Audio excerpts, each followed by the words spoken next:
pido permiso para empezar a grabar. Y vamos a empezar a compartir pantalla para poder ver cada uno de los elementos. Mire, preguntémosle a estos jóvenes si están ya completamente despierticos para ver el video. A ver. ¿Sí? ¿Estamos bien? Por ahí alguien nos saluda en medio de las cobijas. Ay, sí. Bueno, profe, digamos que lo primero que abordamos fueron esas teorías de las escuelas de la administración científica que se dan por allá en la década del siglo, en la primera década del siglo XX, con pues uno de los padres, Frederick Taylor. Bueno, y ahí aparecen algunos otros, pues digamos que el autor que todos en la administración reconocemos es Taylor, Sí. de la administración científica. ¿Será que le preguntamos a los jóvenes por qué se caracteriza Taylor? ¿Por qué le hago decir el nombre de padre de la administración?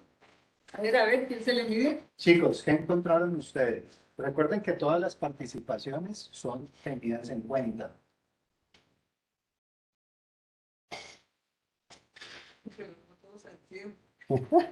Están tímidos, pronto. Chicos, ¿qué encuentran ustedes en Frederick Taylor? ¿Por qué con él comenzamos? ¿Cuál fue Profe, buenos días. Sí. Buenos días. Hansen. Pues según lo que averigüé sobre Taylor, es que él se centra en darle prosperidad a una empresa a largo plazo. En otras palabras, pues él se centra en contratar unos trabajadores, pero que esos trabajadores vayan especializándose en su labor y vayan mejorando así mientras lo hacen. Entonces, esto permite que la empresa vaya creciendo poco a poco, pero de forma muy estable. Sí. Ese fue uno de los propósitos del señor Taylor. Ahí está. Muy interesante, Hansen. Muchas gracias. Excelente. Y como nos dice Hansen, la administración científica lo que propone es una división del trabajo. Hoy en día es muy lógica la división del trabajo. Hoy en día es normal. Sí, Pero antes, a comienzos del siglo pasado, cuando estaba en pleno auge de la revolución industrial, casi que todo el mundo hacía de todo. Es decir, el gerente también era obrero, aunque en muchas también empresas se da. Pero en la Profe, no se les medida... escucha. Ay, Ya no, sí. Disculpe. ¿ya? Ok. En la medida que la empresa va creciendo, en la medida que la empresa va teniendo otros desarrollos, pues se hace necesario hacer especialización del mercado. Y en esta administración científica va a aparecer un personaje fundamental que es Adam Smith, que es uno de los padres de la economía tradicional. Entonces, a la par que van haciendo la administración, va también surgiendo la economía como ciencia. Dos cuestiones que van muy de la mano. Y Adam Smith empieza a hablar de la figura reguladora del mercado. Y él lo habla como la mano invisible, diciendo, mire, de alguna manera el mercado te va diciendo qué camino tomar. Por eso es tan importante leer las señales del mercado. Sí. Fíjate que cómo las dos teorías se van encontrando. Tal vez un detalle que no está muy claro en los libros es que el señor Taylor tuvo la posibilidad de empezar a conocer la empresa como operario. Y a medida que fue estudiando su ingeniería, fue ascendiendo a todos los cargos de la organización. Por eso, cuando Hansen nos dice que Taylor simplemente contrataba personas para hacer más productiva la empresa, claro, él ya tenía claro, ya tenía muy bien identificadas cuáles eran las funciones de la organización y por eso le dio énfasis a la organización, a los procesos de la organización, a la productividad. Y se encuentra muy bien con Smith cuando dice que definitivamente el mercado tiene una mano invisible que le va dando orientaciones a quienes saben leer el entorno, que son los empresarios, para ver qué tipo de productos, qué procesos son los que la gente necesita. Entonces ahí es donde se empiezan a escribir libros, y el primero que escribe un libro es el señor Taylor, ¿cierto? Luego Smith empieza a escribir sobre economía, y por eso esa división del trabajo se convierte en lo esencial de esa teoría. Y ahí vemos cómo la ciencia, por eso se llama científica, la ciencia aparece dentro de la administración. O la administración se concibe como una ciencia. Bueno, algunas de las características de la administración científica. Taylor propone que en la medida que se incremente la remuneración y las oportunidades de promoción, pues de esa misma manera se va a incrementar la producción en las fábricas, porque la gente se va a sentir más a gusto, porque va a querer trabajar de una mejor manera. Y a partir de los estudios que él desarrolla como ingeniero, como Taylor no era administrador, era ingeniero, pues empieza a demostrar cómo esa producción se incrementa a partir de que la gente siente que tiene una oportunidad laboral, siente que trabajando mejor puede lograr mejores cosas. Igual, pues él habla de que en la medida que haya esa prosperidad conjunta de los trabajadores y de los patrones, pues va a haber una igualdad de responsabilidad. En la medida que el trabajador sienta que su patrón avanza, que el dueño de la empresa tiene más dinero, tiene mejor calidad de vida, y él siente que también está mejorando su calidad de vida, va a adquirir más responsabilidad. Pero, por el contrario, Taylor lo dice, yo creo que para ustedes es muy claro, si el trabajador ve que su jefe se llena de plata, pero él no progresa, pues se va a sentir desmotivado, se va a sentir aburrido. Fíjate que luego aprovecha ese estudio ¿para qué? Para seleccionar muy bien a las personas, ¿cierto? Que van a estar vinculadas con la organización, pagarles lo que ellos llamaban en esa época el salario justo. ¿Y qué hacía? A partir de los métodos de control, ¿cierto? Y lo que llamaron selección científica, ¿por qué? Porque ya empiezan a pedir ciertas competencias en los obreros. Antes, como el profesor Diego decía, todo el mundo hacía de todo. Pero a partir del estudio de Taylor, simplemente ya empezaron a saber qué especialidad tenía la persona que iba a vincular a la organización. ¿Por qué? Porque ya tenían definitivamente un programa, una planeación de producción, una planeación de servicio, y la gente que entraba a la empresa, así como pasa hoy, ya tenía un propósito esencial que cumplir, ¿cierto? Bueno, de alguna manera ellos, o él va a proponer que se debe aprovechar el estudio científico del trabajo para contar con una jornada leal. Muy de la mano con el salario justo que nos comentaba la profe Ruth, pues la jornada leal, o sea, si hay un horario, un salario justo, debe haber una jornada leal. La jornada leal era simplemente que el trabajador debía saber a qué horas empezaba y a qué horas terminaba. Antes de que existieran la administración como la conocemos hoy en día, el trabajador sabía a qué horas entraba, pero no a qué horas salía. O incluso lo podían mandar a buscar más temprano porque necesitaban que entrara más temprano y no había una remuneración adicional por eso, lo que hoy en día conocemos como horas extras. Entonces, esa jornada leal, pues va a hacer que el método de trabajo se mejore y se perfeccione. Por eso va a ser tan importante la división del trabajo. Bueno, luego en la segunda década, bueno, ya la tercera década, en la década de 1920 del siglo XX, pues aparece el segundo padre de la administración, Henry Fayol. Frederick Taylor y Henry Fayol son reconocidos como los mayores precursores de la administración. De hecho, fíjate, perdón, cuando se habla de la teoría científica, siempre están los dos adelante. O sea, siempre los nombres de Taylor y Fayol aparecen junticos, pero complementándose porque no dijeron lo mismo. Dijeron cosas similares, pero no dijeron lo mismo. Fayol fue más desde el punto de vista industrial, ¿no? Por eso se habla de la administración industrial de Fayol y Taylor desde la administración científica. Pero cuando esos dos conceptos se unen, generan todo lo que son las bases y por eso esa sumatoria siempre va a aparecer. Posteriormente, va a aparecer las escuelas del comportamiento humano. Pero detengámonos un poquito en Henry Fayol. Henry Fayol habla de tres pilares fundamentales para el desarrollo de la administración.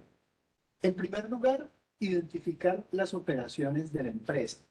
Entonces dice, hay operaciones técnicas, comerciales, financieras, de contabilidad, de seguridad y administrativas. Miren que de la mano de Taylor, pues de alguna manera él está hablando de la división del trabajo y de cómo debe de haber una identificación de tareas, de áreas dentro de la empresa. Lo segundo que va a aportar Fayol es esos elementos que conforman el proceso administrativo, que hoy en día lo hablamos como el famoso PODC, planear, organizar, dirigir y controlar. Él decía prever, organizar, mandar, coordinar y controlar. En la evolución humana, en la evolución de la administración, pues se condensa en PODC. Y el tercer principio, o digamos el tercer pilar, más que principio, él dice, tienen que haber 14 principios administrativos fundamentales. Veamos esos 14 principios administrativos fundamentales que nos va a proponer nuestro amigo Fayol, Henry Fayol. Muy en consecuencia de Frederick Taylor. Claro, pero fíjate que aquí es donde vemos el complemento, no sé si ustedes también lo vieron, mientras Taylor se dedica a toda la parte de la productividad, a materiales, a el manejo del talento humano, ¿cierto? De los obreros. ¿Qué es lo que dice Fayol? Hola, póngale atención a la estructura de la empresa. Póngale atención al orden que le da a la organización. ¿Ves? Entonces, el complemento se da desde esa perspectiva. Y empieza, si quieres, empiezo aquí. Sí, por favor. Empieza con reforzar lo que Taylor había dicho, la división del trabajo. Es decir, todo el mundo no tiene por qué estar haciendo lo mismo siempre. ¿Cierto? La gente tiene conocimientos que deben ser aprovechados para ellos y para la empresa. Entonces, también habla de una unidad de mando, o sea, todo el mundo no tiene por qué ser jefe.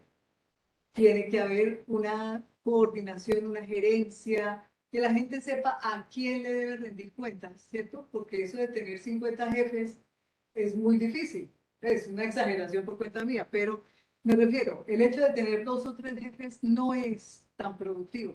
Por eso es uno al que deben rendir cuentas y eso es lo que se llama unidad de mando. Lo mismo, la unidad de dirección. ¿Quién es la cabeza que dice cuál es la ruta que debemos tomar? ¿Por dónde debemos tomar? ¿Cierto? Y ojo con esto, la subordinación del interés particular al interés general. A mí me encanta ese principio porque es de los que menos se aplica. Sí. Y es muy simpático porque revisando los postulados del capitalismo, cuando uno ve los postulados del capitalismo, el capitalismo realmente hubiera sido una muy buena alternativa si se desarrolla como Marx lo propuso. Y de hecho uno de los fundamentos del capitalismo era precisamente ese, la subordinación del interés particular al interés general. Lo que pasa es que en la perversión del capitalismo se tergiversó y se hizo que el interés particular primara sobre el general. Y entonces la gente se volviera más rica y más pobre y se generaran esas brechas. Pero miren que desde los principios de la administración estamos diciendo que es más importante el interés general. En la medida que la comunidad crezca de manera armónica, de manera consolidada, de manera total, el crecimiento va a ser mucho mejor. Cuando uno ve, no me gusta utilizar este término, pero es muy pertinente, los países desarrollados versus los países subdesarrollados. En los países desarrollados no hay tanta diferenciación social, en los países subdesarrollados más. ¿Por qué? Porque los países desarrollados entienden y practican mucho más el interés general que el interés particular. Exactamente. Pero aquí hubo un pequeño detalle, y es que las empresas empezaron a exigir, ¿cierto?, que el interés particular, o sea, las necesidades de las personas, se plegaran, se unieran a las necesidades de la empresa. Y eso generó el disgusto de muchos empleados, y es cuando empiezan a surgir los sindicatos, porque se sintieron apabullados, a pesar de la posición que tenía este autor en ese sentido. Él decía, se le debe permitir a las personas que tengan iniciativa personal, o sea, que tengan la iniciativa para proponer cambios, para mejorar las cosas. Aunque él lo propuso, no siempre se llevó a cabo, ¿cierto? Él decía, el personal, la gente debe estar unida, porque si todos estamos trabajando para el mismo propósito que la empresa, pues, ¿por qué no unirnos? Pero acuérdense que cuando la gente se siente ignorada, o sea, estamos trabajando y los intereses que importan son los de la empresa, no los nuestros, pues allí hubo un problema pues, que dificultó las relaciones. Ya lo vamos a ver en la siguiente teoría, cómo ¿cierto?, se abre esta situación. ¿Qué más decía Payol? Decía, oiga, al personal hay que tenerlo contento, estable. ¿Por qué? Porque si se les da la posibilidad de aportar, si están unidos, si se sienten bien, pues la empresa crece.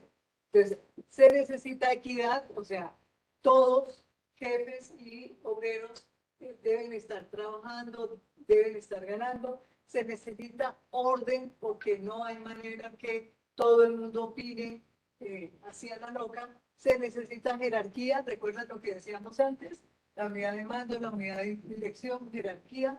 Hay una centralización de mando y de autoridad, hay una remuneración a la que todos tienen derecho, tiene que haber una disciplina, pero reforzaban esa disciplina sumamente fuerte. Y la autoridad no es lo mismo que la responsabilidad. Quiere decir, cada persona que mandara, que fuera jefe, que fuera el coordinador, tenía una autoridad muy fuerte y una responsabilidad por los procesos, pero en ocasiones se les iba la mano, ¿cierto? Muy bien. Bueno, pues, Bueno, perdón, me devuelvo una diapositiva, sí. dos diapositivas, porque están las escuelas de comportamiento humano. Con Elton Mayo, siempre tengo el pensamiento de decir Elton John, Elton Mayo y Robert Owen. Estos dos personajes en la década del 30, y aquí me parece que, yo siempre lo he dicho, se le hace una injusticia a Mary Parker Fowler, Sí. que fue una de las mujeres, pero bueno, lastimosamente en esa época la mujer no era tan validada, pero es de las mujeres que empiezan, incluso antes de Elton Mayo, por allá en 1914, 1915, ella escribe sobre lo que hoy en día conocemos como coaching y como liderazgo, que va a ser el fundamento sobre el cual Elton Mayo y Robert Owen van a hablar de esas escuelas del pensamiento humano, esas escuelas donde ya no es solamente la ciencia, la industria, el desarrollo capitalista, la producción, sino que empiezan a validar al ser humano como elemento fundamental dentro de la organización. Luego van a aparecer otras escuelas.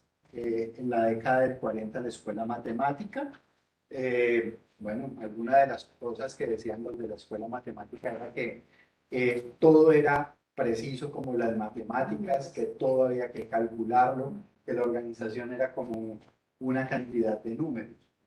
Pero siempre va a existir esa tensión entre lo netamente científico, la ciencia dura, y lo humano. Y entonces en los 50 reaccionan y aparecen las escuelas del humanismo y del relacionismo, con McGregor, con Maslow y con McKibben. Maslow me encanta porque Maslow lo vemos desde el bachillerato. La pirámide de necesidades de Maslow. ¿Se acuerdan, chicos, de esa pirámide de necesidades que nos plantea que hay unas necesidades básicas, hay unas necesidades intermedias y hay unas necesidades suntuosas? Que el ser humano, satisfaciendo sus necesidades básicas, sobrevive. Y de hecho, voy a poner un ejemplo muy extremo, que son los mendigos. Un mendigo sobrevive porque satisface sus necesidades básicas: alimentación, techo, así sea debajo de un puente o con una cobija, educación porque aprende de la calle. Los seres humanos aprendemos no necesariamente en la escuela, eh, sueño, dormida, duerme en cualquier parte, pero siempre lo decimos, para quitar la sed, paso con agua es suficiente. Sin embargo, a veces tenemos sed de Coca-Cola. Entonces, esa ya no es una necesidad básica, sino una necesidad intermedia o incluso suntuosa. Botellas de agua de 5.000 pesos vale más un litro de agua que un litro de gasolina en muchas partes del mundo, incluso en Colombia. Tanto sí que hay autores que dicen que el nuevo petróleo del mundo va a ser el agua embotellada, porque ¿quién no? Todo el mundo está pidiendo agua embotellada, y los costos, que aparentemente no son tan altos, pero el costo de una botella de agua embotellada es altísimo, altísimo si empezamos a mirar desde esa perspectiva. Y si lo compras en unos contextos, como por ejemplo un concierto en el aeropuerto, en el centro vacacional, se elevan altísimo. Por esa mano invisible de Smith de la regulación del mercado. ¿Lo necesitas? Lo compro y te lo cobro mucho más caro. Este fin de semana con el Petronio Álvarez, todo el escándalo por los precios que había, excesivos y demás. Entonces, Maslow dice, mire, el ser humano se relaciona a partir de esas necesidades e intercambia a partir de esas necesidades. Entonces, no solamente los científicos, sino también lo que perciben los seres humanos. Luego, en la década del 60, aparecen las escuelas del estructuralismo. Es decir, van a empezar a estructurar cosas que van a incluir tanto la ciencia como los seres humanos. Ahí Mainz, me llama mucho la atención Mainz, porque esa década, que fue una década de grandes cambios, una década de grandes transformaciones, donde empieza la reivindicación primero de la mujer, luego de las luchas obreras, luego de las libertades que se debieran tener, aparecen los elementos del libre comercio, aparece también una lucha por la paz, porque venimos de una Segunda Guerra Mundial devastadora para muchos, incluso los ganadores fueron grandes perdedores, porque Estados Unidos y Alemania quedan devastados, así hubiera sido Estados Unidos el ganador. Entonces, en ese estructuralismo se dice, miren, no solamente hay que ver la industria por la industria, sino que la comunidad quiere otras cosas. Y por esa misma década aparecen las escuelas con enfoques sistémicos. Y estas escuelas con enfoques sistémicos entonces van a decir, ok, si el estructuralismo nos dice que es toda una estructura, esa estructura debe tener un sistema. Yo siempre explico el sistema desde el sistema humano. Un sistema respiratorio, por ejemplo, tiene varias partes, cada una funciona de manera independiente, pero si una deja de funcionar, muy seguramente va a afectar a las otras. Es decir, Los pulmones, la tráquea, la nariz. Ahorita puede funcionar muy bien los pulmones y la tráquea, pero si la nariz se te tapa, tu sistema respiratorio colapsa. O te puede funcionar muy bien la nariz, muy bien la tráquea, los bronquios, pero si tus pulmones se paralizan, todo el sistema colapsa. Y cada uno, cada sistema tiene una función, tiene unas especificidades. En la nariz, por ejemplo, están los receptores olfativos. En los pulmones está la limpieza del aire. Entonces, cada uno tiene una función, cada uno trabaja de manera independiente, pero todos tienen que trabajar de manera articulada. Eso es lo que nos van a decir estos pensadores de las escuelas sistémicas. Todo en la organización funciona de manera separada, pero se tiene que conectar para que la organización funcione. En la teoría de sistemas ya empezamos a ver unos elementos bien interesantes. Quisiera que alguien me contara cómo lee este gráfico de entrada, sistema, salida. ¿Cómo lo leen? ¿Cómo lo interpretarían? En una empresa. En una empresa, exactamente. Yo quiero intentar. Dale. Entonces, en el ambiente externo, yo diría que es como, digamos, un país, el mercado, se encuentran varios sistemas que son las empresas. Dentro de estas empresas entran los recursos que van a empezar su transformación, digamos, dentro de un subsistema que sería, digamos, por ejemplo, procesos de manufactura. Y cada uno tiene diferentes componentes que van a sacar la producción, digamos. Se entran recursos y salen productos o servicios gracias a los subsistemas conformados por componentes dentro del sistema. Sí, está muy bien. Valentina, venga, siempre acá. Exactamente. Pero permítame un segundito. Dale, Es dale. el sistema educativo, ¿cierto?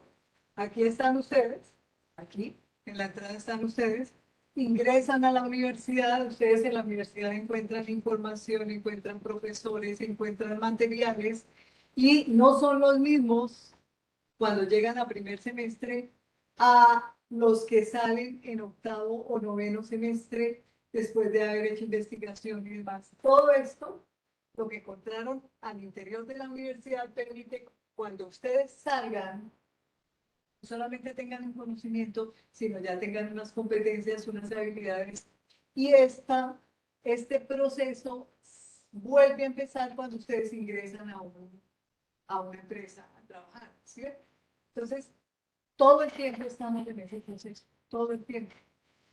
Entramos con nuestra información, aprendemos muchas cosas y al salir le aportamos a la sociedad, le aportamos a la empresa, le aportamos al mundo, ¿cierto? Al país y al mundo con nuestros conocimientos. Por eso es tan importante lo que el profesor decía hace un momentico.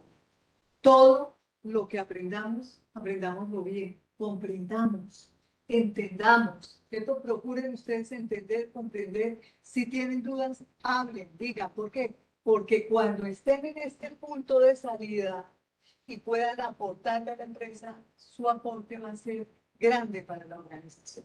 ¿Listo? Gracias. ¿Sí? Bueno, en esa teoría general de sistemas, pues van a aparecer otras corrientes dentro de ese proceso sistémico. Por ejemplo, la administración por objetivos de Peter Drucker. Drucker, que va a ser uno de los referentes teóricos que ustedes más van a abordar, nos propone, miren, la administración se tiene que dar ya con proyección hacia los objetivos. Planteemos unos objetivos y que la gente los cumpla. La famosa Apple. Y ahí también está Herbert Simon, que nos va a decir, hay que tomar decisiones. Pero ¿cómo se toman las decisiones? Entonces Herbert Simon nos va a proponer diferentes métodos y diferentes alternativas de toma de decisiones. La más sencilla, haga un cuadro comparativo de cuáles serían los beneficios y cuáles serían los perjuicios de tomar esta decisión. Y practícalo en tu vida cotidiana. vas a salir con tus amigos. ¿Qué beneficios trae y qué perjuicio trae salir con tus amigos? Valóralo, ponle una calificación y con base en la calificación más alta, pues tú tomas la decisión. O vas a comprar un auto y tienes que decidirte entre dos autos, pues haces un cuadro comparativo. ¿Cuántos caballos de fuerza? ¿Cuánto es el confort? ¿Cuántos pasajeros le caben? ¿Cuál es el consumo de gasolina? Y ponderas cuál de esos elementos son más importantes para ti. Y en esa ponderación, al darle una valoración, pues vas a poder encontrar cuál es la mejor forma de tomar decisiones. En la administración sucede exactamente lo mismo. ¿Qué pasa si hago este proyecto, si no lo hago, si tomo esta decisión o no tomo esta decisión? Entonces Herbert Simon va a completar un poco esta APO porque dice, listo, hay un objetivo, pero ¿será que el fin justifica los medios? ¿O cómo logramos tomar la decisión desde esos medios? ¿Cómo logro llevarlos a cabo? Y luego va a aparecer la planeación estratégica con Andrews, que nos va a decir, ok, si hay unos objetivos, si hay una toma de decisiones, hagamos un plan para que tengamos un paso a paso que de manera estratégica, no de manera desorganizada, sino de manera estratégica, yo pueda llegar y cumplir. Ok, bueno, aquí algunos de los precursores. No me voy a detener mucho aquí porque ya me interesa llegar un poco más al presente. Y entonces luego de eso aparecen las escuelas neoclásicas y las escuelas de desarrollo organizacional en los años 70. Mire que Peter Drucker, aunque aparece en esas escuelas de administración sistemáticas, va a empezar ese camino de las escuelas neoclásicas, es decir, de esos nuevos clásicos que nos van a decir por dónde viene la administración. Aparece Kuhns, que es uno de los autores que les hemos recomendado que lean, que consulten, es uno de mis libros. Aparece Mark O'Donnell, que es también otro de los que nos va a hablar de esas nuevas teorías. Y las escuelas de desarrollo organizacional, propuestas por Bennis, Beckard, Blake y Moulton, pues van a hablar precisamente de cómo logramos que la organización como organismo vivo se desarrolle. Es decir, no es una cuestión estática. La empresa es una organización, es decir, tiene unos órganos que tienen una vida propia y puede desarrollarse.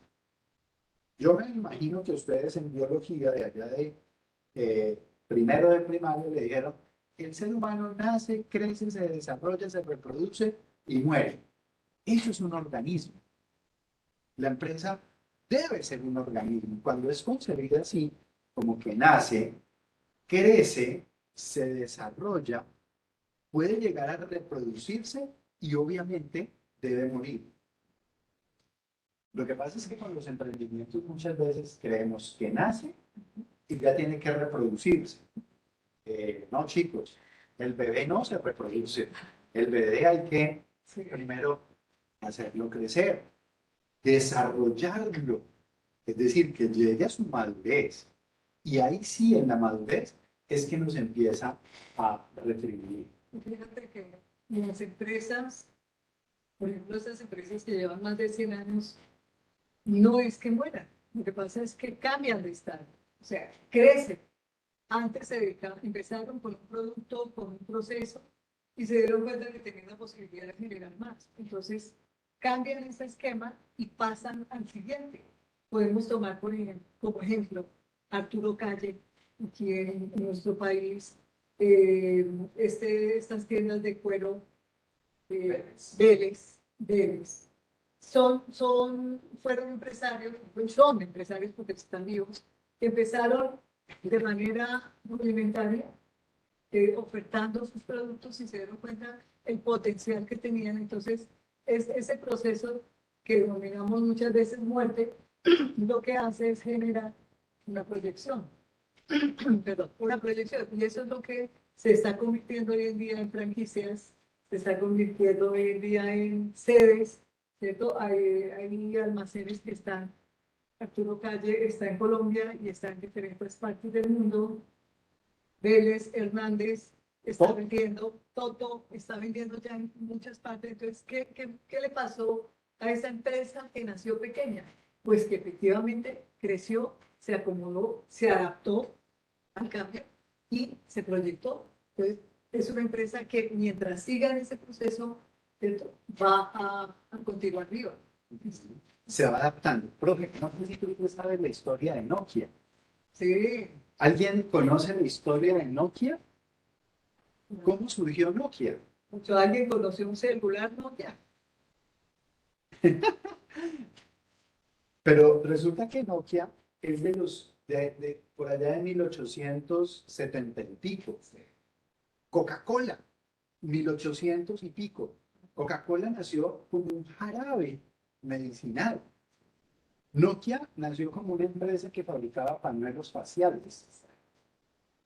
Y en el desarrollo se dio cuenta que cuando aparecieron los vehículos, que podía fabricar neumáticos. Y Nokia fabricó durante un tiempo neumáticos. Y luego ese caucho era tan bueno que cuando apareció la era de las telecomunicaciones, vendió el caucho para forrar los cables interoceánicos de comunicación. Entonces, mucho del cable interoceánico está recubierto con un caucho que producía Nokia. Y luego cuando aparecen los celulares, se meten en el mundo de los celulares. Miren que es una empresa, como lo dice la profe, que va cambiando, que se va adaptando a las dinámicas del mercado, que va creciendo con el mercado, que va dando nuevos rumbos. Y sin embargo, llegó un punto en el que en el mundo de los celulares, con esa capacidad de adaptación, no fue capaz de adaptarse a las nuevas demandas. Hoy por hoy, siempre ha estado allí como casi que desaparece, queriéndose reinventar, y ahí va. Ahí va, ahí va. Pero fíjate que el caso, por ejemplo, de Coca-Cola. Aquí por lo menos han cambiado productos. Coca-Cola sigue con sus mismos productos de que nació. Con el mismo producto. Pero ¿qué es lo que ha hecho? Ustedes que están en el programa de mercadeo. Lo que pasa es que han utilizado el mercadeo de una forma supremamente inteligente. Han dinamizado el mercado. Entonces Coca-Cola es una de las empresas que mejor sabe utilizar el mercado. Porque lo hace todos los días. No se descuida ni un solo momento de su proceso de mercadeo. ¿Eso qué ha llevado? Pues a que aparezcan otras teorías, como por ejemplo la de la calidad total, de don Edward Deming. Ah, bueno, sí, Edward Deming. Bueno, Philip Crosby, William Oshie con la teoría Z. Pero esta calidad total llevó como a un desenfreno y a una histeria empresarial porque todo tenía que ser perfecto. Deming, sin embargo, dice, ojo, todo puede ser mejor. Debe haber una mejora continua. Y uno dice, pero entonces, ¿cuándo llega el punto en el que ya? No puede haber un punto en que ya este es el mejor producto, porque siempre va a haber otro. Entonces, lo que debe estar haciendo una empresa no es estar pensando en que yo tengo el mejor producto, no sino cómo mejorar todos los días. Por eso es la mejora continua, ¿cierto? El proceso de calidad. Fíjense ustedes, la mejor marca de automóviles en una época, pues hasta ahora, es Toyota. Toyota tiene la venta más alta de automóviles en todo el mundo. Pero Toyota, y tiene los mejores automóviles, pero Toyota no se conforma con eso. Cada vez que saca el mejor automóvil en donde todo el mundo quiere tener ese carro, simplemente dice, le vamos a encontrar la mejora. Y luego sale la siguiente versión que mejora la que todo el mundo decía, chéverísimo. Igual que con los celulares. Ahora hay un celular de última tecnología, pero en 3 meses sale el último. Y en un año saldrá el último. Entonces, ¿qué pasa? Estamos ¿cierto? Quedándonos, no. Esa es lo bonito de la administración, la adaptación, la forma como vamos viendo que la gente crece, las empresas crecen, las sociedades crecen, ¿cierto? Y siguen progresando. ¿No? Una pregunta. Dale, dale, Valentín. Esta búsqueda de la mejora continua y de ir progresando no fomenta también el consumismo y limita la sostenibilidad. Sí, sí. Sí, y por un lado promueve el consumismo, pero ese reto que tú mencionas de la sostenibilidad se vuelve bien importante, porque la sostenibilidad también tiene que ver con lo ambiental. Entonces, ese consumismo nos ha llevado a que el medio ambiente se degenere, se degrade, pero ¿cómo podemos lograr que la gente consuma cada vez más con menores índices de contaminación?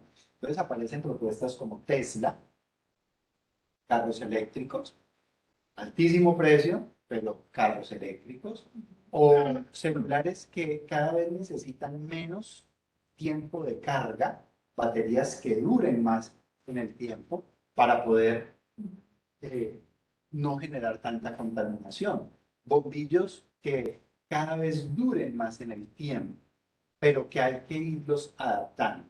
Pero sí, es una carrera loca, Valentina, que ustedes como la nueva generación de profesionales en mercadeo, de administradores, de gerentes, de promotores de producción, ¿a qué se van a enfocar? ¿Producción limpia? ¿Producción responsable?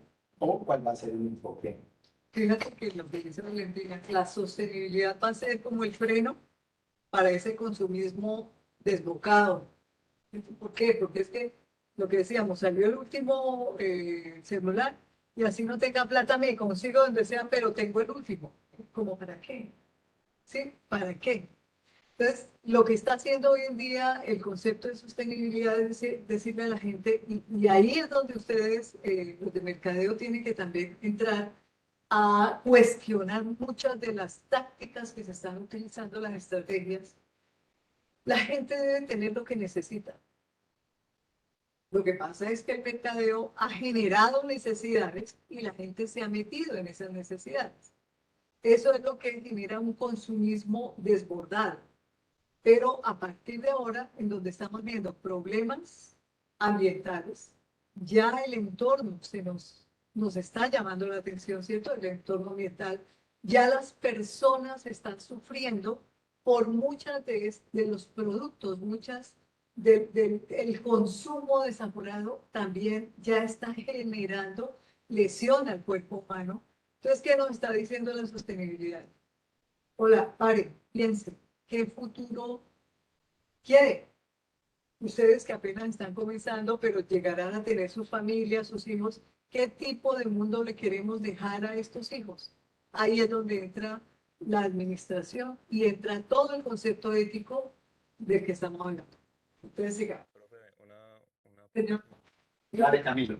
Por ejemplo, hablando de los bombillos, antes los bombillos estaban diseñados para que duren 100 años, pero como duraban tanto, no los compraban de tanta manera. Entonces, por eso es que redujeron la duración de ellos para que duraran menos, pero para comprar más. O sea, el proyecto antes funcionaba, pero estamos dañando el medio ambiente con eso.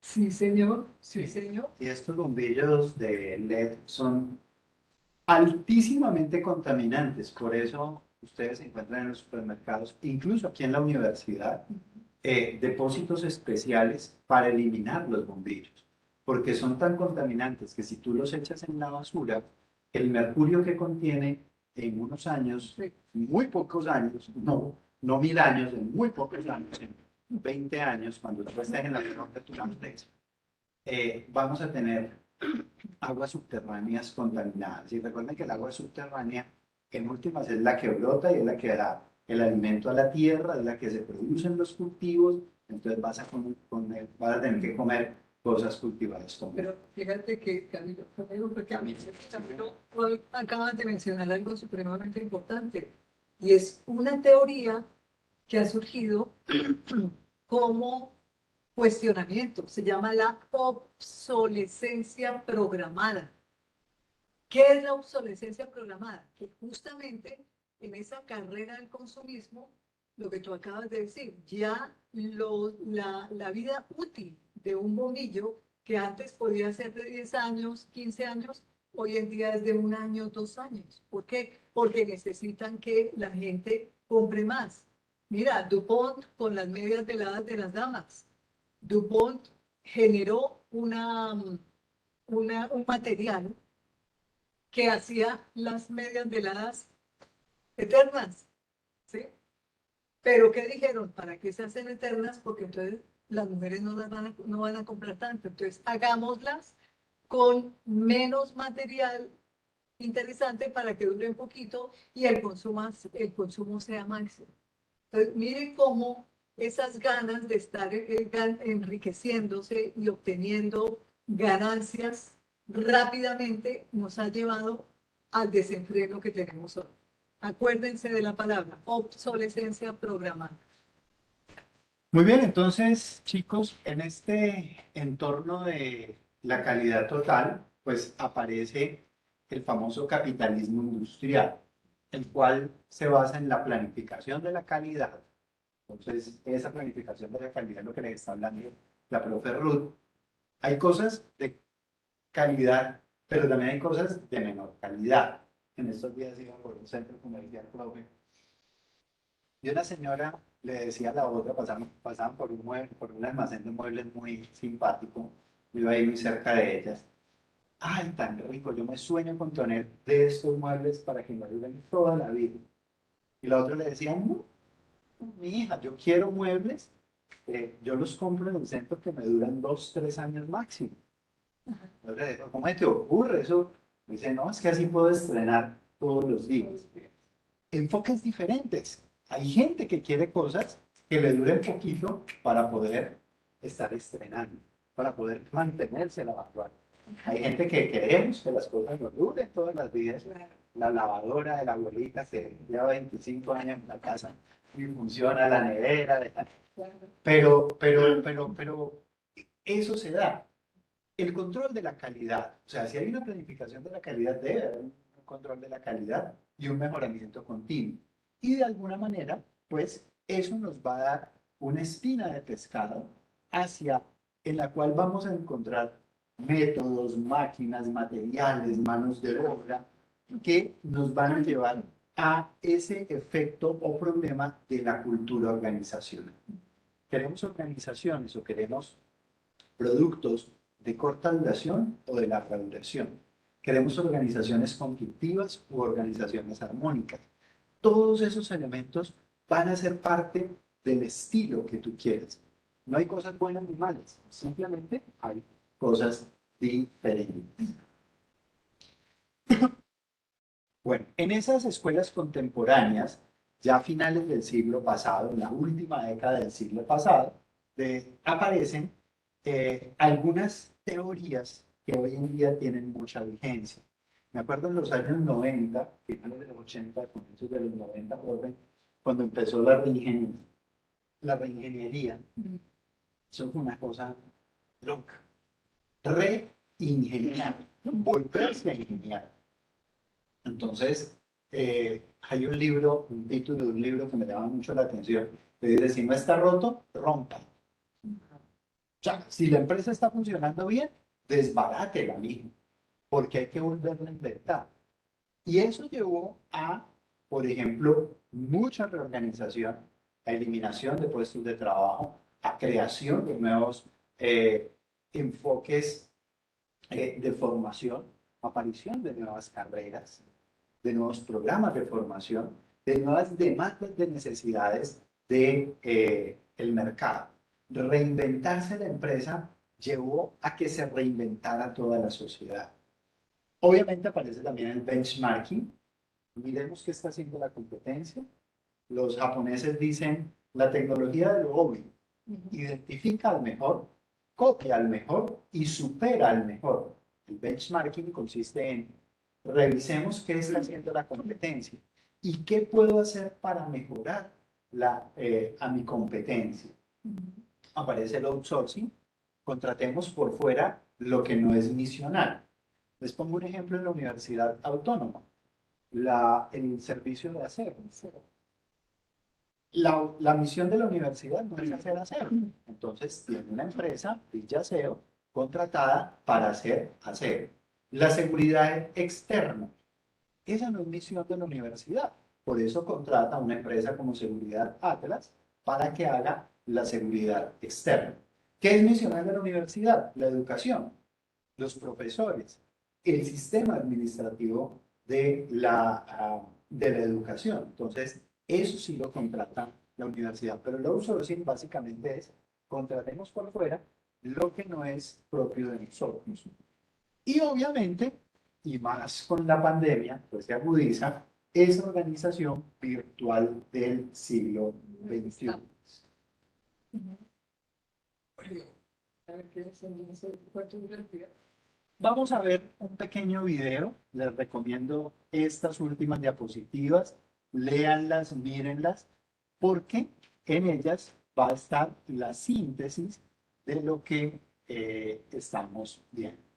Chicos, vamos a compartirles un video para que lo miren, lo analicemos y conversemos.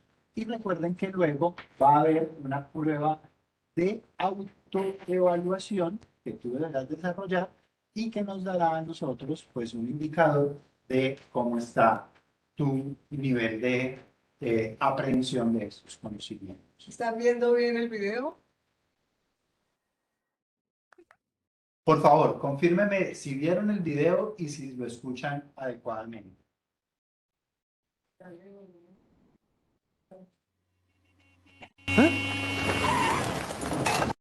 ¿Sí lo escuchan? ¿Sí lo ven bien?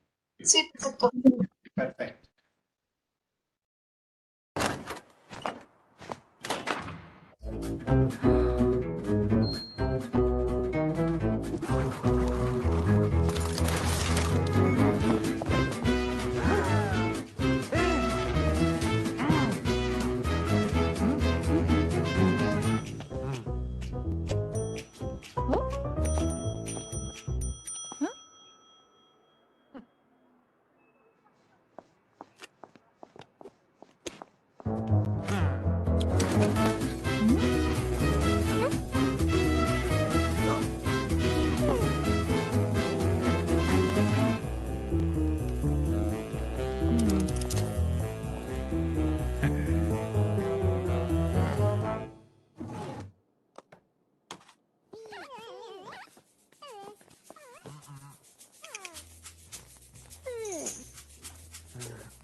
Bueno, chicos, cuéntenos.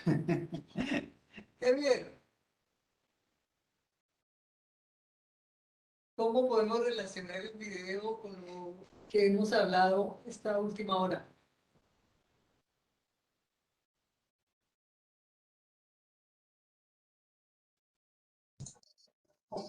Pues yo empecé pensando que era lo de reinventarse, ¿no? Lo de las escuelas contemporáneas, que uno para seguir en el mercado tiene que ir buscando la mejora continua de su producto, de su servicio, pero ya después como que al final, no sé, porque el señor, aunque era como tradicional su trabajo, salió pues bien parado. Y de pronto también tiene que ver con lo de la experiencia, ¿no?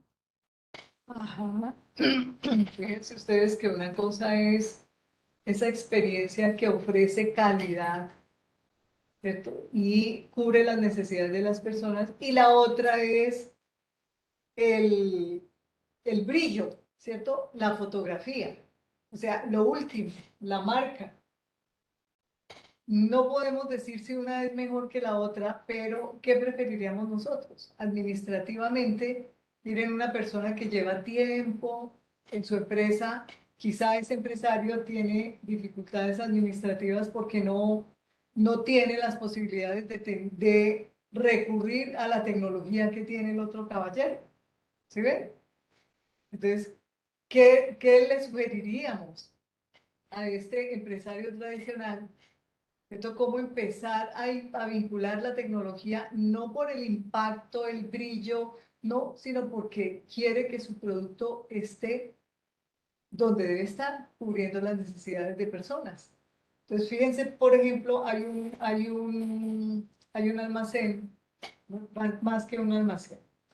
Hay un Jeff Bezos es un empresario absolutamente importante que genera empresas, pero luego las vende. Se ha quedado solamente con una, que es la empresa de su corazón, que es la empresa que le permite cubrir las necesidades de las demás personas. Y es uno de los empresarios top, ¿cierto? Que conocen en todo el mundo, pero es un empresario humano, es un empresario que tiene en cuenta a la gente. Y él dice, no me interesa arrasar, no me interesa cerrar negocios, porque ¿qué era lo que estaban planteando aquí?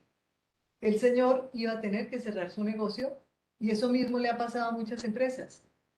Vienen las grandes empacadoras, las grandes eh, comercializadoras de productos y absorben a las pequeñas. Eso es lo que queremos. Bueno, no sé qué piensas. Bueno, no sé, chicos, si alguien más quiera dar su percepción, eh, pero quisiera dejarles estos últimos 20 minutos para que logren desarrollar el Autoevaluación. el formato de autoevaluación que lo encuentran en el curso. Por favor, chicos, ingresen, confírmenme si pueden ingresar por si debo hacerle alguna adaptación a la configuración. Son básicamente 5 preguntas. Eh, Recuerden que cuando ingresan a su curso, lo van a encontrar de la siguiente manera. Entran al primer módulo, teoría organizativa y organizacional, y está aquí en autoevaluación, escuelas y precursores. Entonces le dan, bueno, a ustedes les debe salir como iniciar el cuestionario para que lo desarrollen. El cuestionario tiene un límite de 15 minutos, entonces por favor son 5 preguntitas, 3 minutos por pregunta, más que suficiente. Tomémonos este tiempo para desarrollar. Entonces quedamos atentos a cualquier inconveniente que tengan con el formulario.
Chicos, ¿pudieron ingresar al formulario? Sí,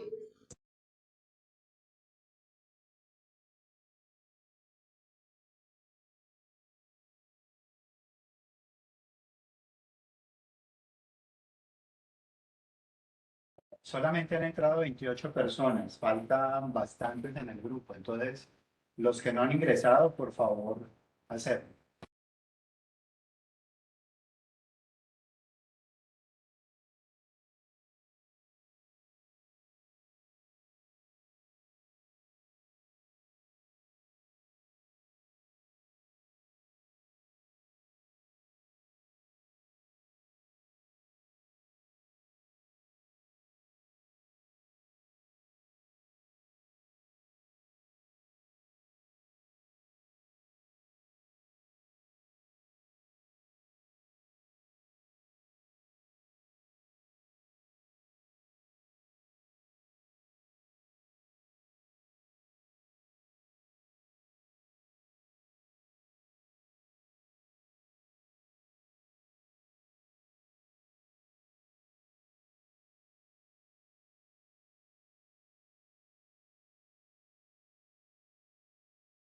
Chicos, todavía faltan 15 personas por entrar al formulario de autoevaluación.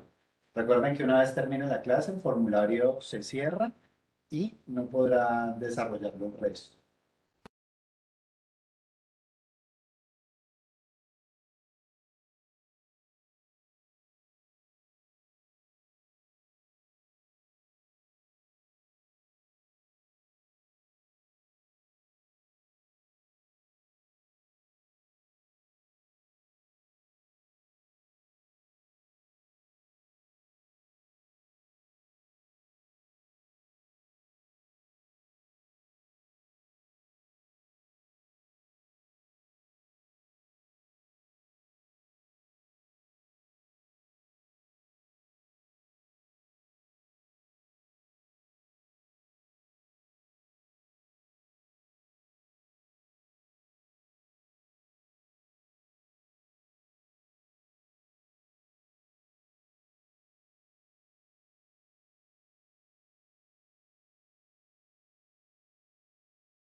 Solo una pregunta.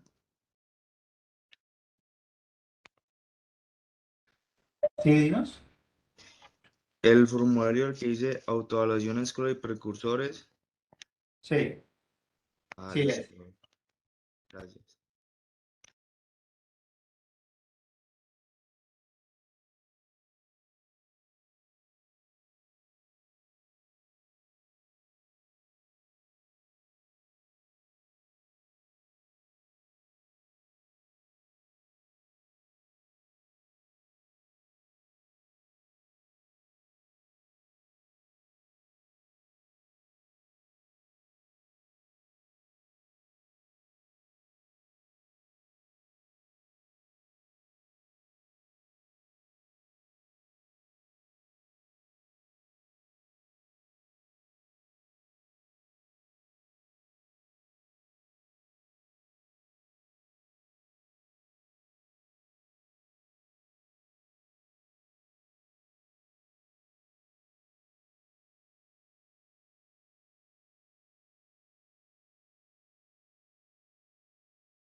Bueno, chicos, ¿cómo les fue con con la prueba? Veo que algunas personas han terminado.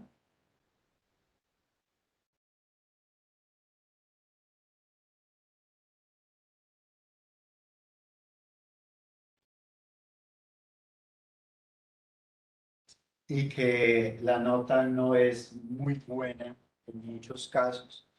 Esto es un indicador, chicos, como eso es un proceso de autoevaluación, mira lo que te hace falta, mira lo que debes estudiar, mira en lo que debes profundizar, porque si en la prueba sacas un 2 o un uno, es un indicador de que no estás adquiriendo el conocimiento como está.